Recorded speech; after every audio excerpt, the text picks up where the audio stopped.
అక్కడ పెద్దాయన చుట్టూ కోవర్ట్లు చేరిపోయారా? ముందేమో అన్నా నీకెందుకు మేము ఉన్నామని బిల్డప్ బాబాయిల్లా మాట్లాడేస్తూ వెనక బాగా లోతుగానే గోతులు తీస్తున్నారా?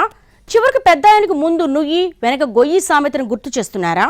ఆయనకి ఘర్ వాపసి అంటూ జరుగుతున్న ప్రచారం వెనక కూడా ఆ కోవర్టు బ్యాచే ఉందా? ఇంతకీ ఎవరో సీనియర్ లీడర్?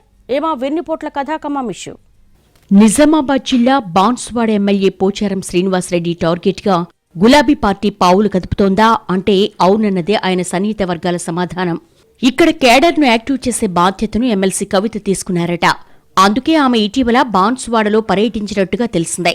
కొయ్యగుట్ట అమరవీరుల స్తూపానికి నివాళులర్పించారామె. ఆ టూర్ కోసం పెద్ద ఎత్తున జన సమీకరణ చేశారు బీఆర్ఎస్ నేతలు. సభ సక్సెస్ కావడంతో గులాబీ శ్రేణుల్లో జోష్ వచ్చిందని అంటున్నారు. కానీ ఆ ఎపిసోడ్తో కాంగ్రెస్ శ్రేణులు, ముఖ్యంగా ఎమ్మెల్యే పోచారానికి మైండ్ బ్లాంక్ అయినట్టుగా సమాచారం. ఎందుకయ్యా అంటే కహానీ బహుతే అంటున్నారట.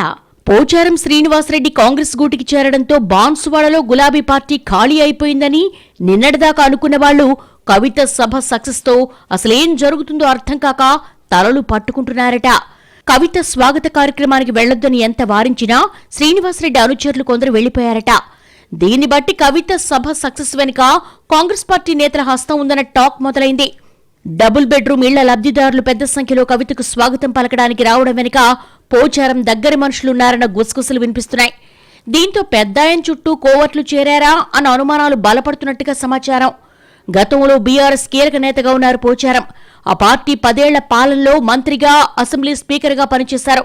2023 ఎన్నికల్లో బీఆర్ఎస్ బీఫామ్ మీదే ఎమ్మెల్యేగా గెలిచి తర్వాత మారిన రాజకీయ సమీకరణాలతో కాంగ్రెస్ గూటికి చేరిపోయారాయన. పోచారంతో పాటే ఆయన అనుచరులు, ముఖ్య నేతలు కాంగ్రెస్ కండువా కప్పేసుకున్నారు. ఆ దెబ్బకి ఇక బాన్సువాడ కారు ఖాళీ అనుకున్నారంతా.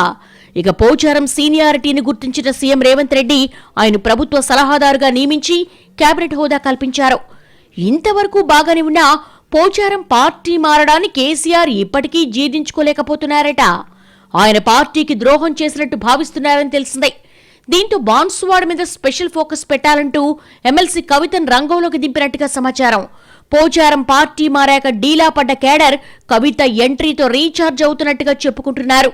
అందుకు తగ్గట్టే నెలలో 2 సార్లు సమీక్ష నిర్వహించారు కవిత. కేడర్కు భరోసా ఇవ్వడంతో పాటు పార్టీ ఫిరాయించిన పోచారంను తెలంగాణ ప్రజలు క్షమించరంటూ విమర్శించారు. అటు కవిత బాన్సువాడ పర్యటన సక్సెస్ అవ్వకూడదంటూ ఎమ్మెల్యే ప్రయత్నించినా కొందరు కాంగ్రెస్ నేతలే తెర వెనుక సాయం చేశారని, అందుకే విజయవంతమైందని ఫీడ్బ్యాక్ ఇచ్చాయట నిఘా వర్గాలు. దీంతో ఆ కోవర్టులు ఎవ్వరు అనేది ఇప్పుడు బాన్సువాడ పొలిటికల్ సర్కిల్స్ లో హాట్ టాపిక్ అయి కూర్చుంది.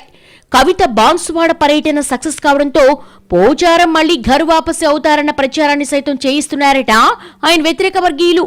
ఈ పరిస్థితుల్లో తన చుట్టూ అసలేం జరుగుతుందో అర్థం కాక మాజీ స్పీకర్ సతమతమైపోతున్నట్టుగా సమాచారం.